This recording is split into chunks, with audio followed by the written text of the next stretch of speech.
So I've actually got a bunch of bean recipes on my channel. Bean salad, bean chili, rice and beans, and just how to make beans. But I don't think I've ever done a video about bean soup. Now, I'm not actually talking about the literal bean soup, but you may have seen this sort of trending topic of the bean soup theory. I might be a little behind on this one because I'm not on TikTok, but I've kind of seen it showing up recently. And if you haven't run into this before, the concept behind it is that at some point, I think on TikTok, somebody posted a video or a video recipe for bean soup and then started to get comments about well, hey, can I make this without beans? Oh, I'm allergic to beans. Oh, I don't like beans. How can I make this without beans? And so the big philosophical response is why would you watch a bean soup recipe if you don't want to eat beans? Maybe this video isn't for you, and maybe that's okay. So I actually do love beans. I think they're really great, and they belong on a nutrition channel for sure. Beans are high in fiber, beans are low in saturated fat, beans are really affordable, and they can certainly be very delicious. So I'm a big bean advocate, so don't come for me if you don't like beans. It's just the way it is for me. But I kind of wanted to take a look at the theory in general because although I think some people, when they see nutrition guidance online, they're looking at it for help. They're looking at it for, guidance. How could this be for me? How could I fit this into my life so that I could live healthier, so that I could, lose weight, so that I could, be stronger, feel better, have more energy, et cetera, et cetera, et cetera. And I think that although, with the bean soup recipe, people are well, I don't like the beans. I don't want the beans. How dare you post a bean recipe when I can't eat beans? Sometimes people will post in the comments when something isn't for them, and it just makes them look silly. But what I think happens more often is that people don't post and they think that the content is for them. So for example, somebody with a bean allergy who sees a bean soup recipe thinks, oh, I guess I should be able to eat bean soup. And they do it, and then they have an allergic reaction, right? So posting in the comments is one thing, it's annoying.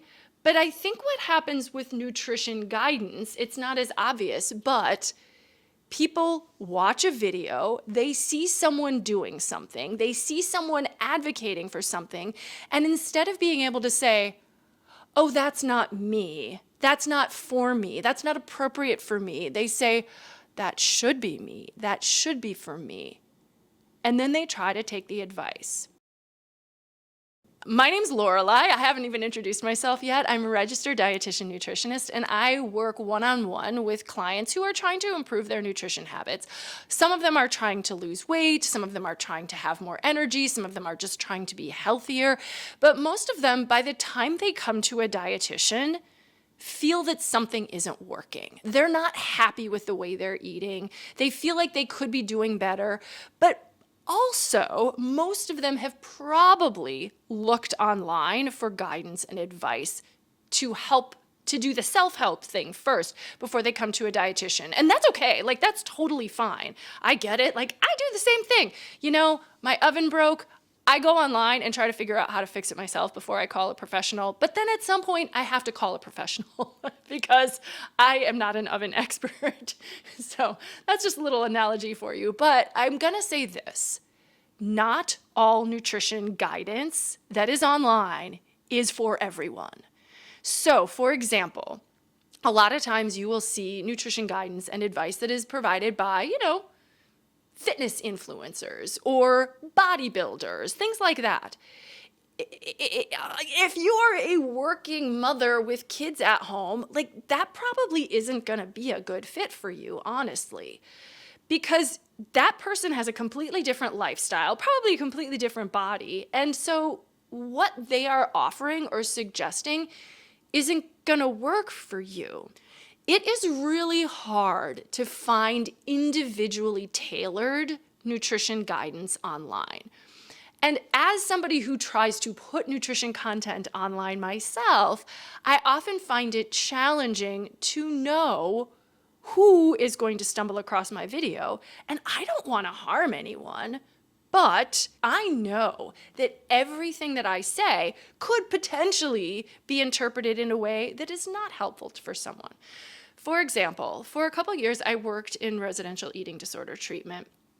And at some point, some of my inpatient patients were doing Google searches of their team members. I don't know why. I don't think this is a good idea, but they stumbled onto my YouTube videos, which is shocking because my YouTube videos were getting very few views at the time. But some of the guidance that I was providing there, some of the suggestions, I was doing like some healthy cooking videos. Some of that for someone in active eating disorder recovery can actually be somewhat harmful. Eating disorders are tough, and they will often cause people to like exaggerate or take any kind of guidance or advice to an extreme. So the first point I'm wanting to make is that, first of all, if you are on the internet trying to find recommendations, you will find them, but they aren't always for you. And then the second point that I want to make, and this is more personal, is I, as a dietitian on YouTube and sometimes on Instagram, am trying to figure out how to create content that works for people, that's helpful to people, because that's always my intention, is to help people, without inadvertently, accidentally harming others. And first of all, I think it might be impossible to do that perfectly. But when we look at sort of this bean soup theory or bean soup analogy, which I brought up in the first place, I think with that in mind, I kind of want to share who I think my content is for. Although I do have a history of working with people with eating disorders, I don't think my content is designed for people who are acutely struggling with disordered eating. That said, I do very much have a lens of a weight-neutral,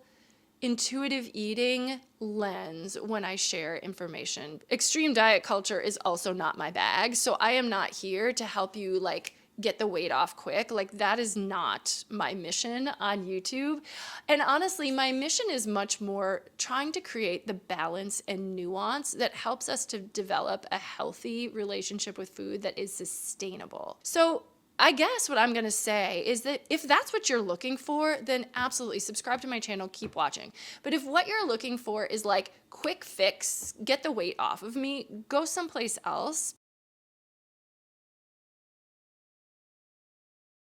If you are struggling with an eating disorder, I do think that some nutrition information can be helpful, but you need to make peace with food, period, and not worry so much about the details of it. So I think you are probably definitely going to need one-on-one work with a dietitian who can help you to tailor the information that you need so that you can put yourself in a safe bubble and a safe space where you're not going to be triggered into eating disorder behaviors that are making things harder for you. I also think I just want to share my personal demographics, because I definitely do speak to women over 50, which is, I am over 50, I'm 52, almost 53, who maybe have struggled with their relationship with food throughout their lives, because that's also me. I've had not diagnosed with an eating disorder, but probably a somewhat disordered relationship with food throughout my youth and adult life, and probably feel like I have a better relationship with food now at 52 than I ever did in prior decades. What I really want to share is that you can have balance in your life, you can eat well, you can enjoy what you're eating, you can learn to cook perhaps if you have time, or if you don't, you can tailor what you eat to fit your personal lifestyle. And you don't have to do things perfectly to be your best self, to be healthy, to feel good, to have energy. And so if that is the kind of messaging that resonates with you, perhaps I am for you. If not, perhaps I am bean soup for you for now. And if that is something that you are interested in later on, then come on back topic over another time. But if you do like a practical and kind of down-to-earth approach to nutrition that is actually maybe doable, I should probably also say that I'm vegetarian, not for any health reasons per se, but just because for personal and moral reasons, I decided to become vegetarian over 30 years ago. So I am pretty plant forward in what I put forth. I do provide recipes, but I'm not probably going to give you a chicken or a turkey or a steak recipe because that's not how I personally cook. That said, I work with clients all of the time who do eat meat, and I think you can definitely have a healthy, balanced, nutritious diet that includes meat.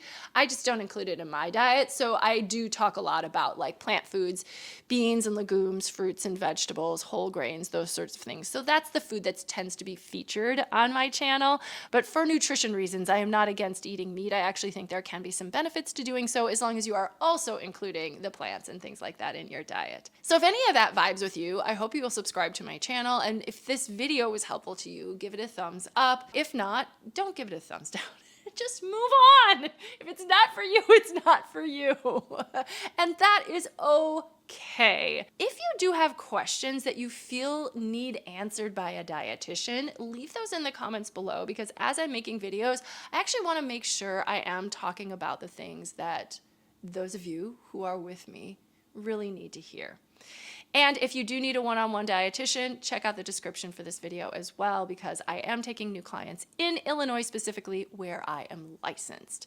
You can also find a way to subscribe to my newsletter down there for, again, more information from a dietitian from hopefully a balanced perspective. All right, that's what I got for you today. Take care. Bye-bye.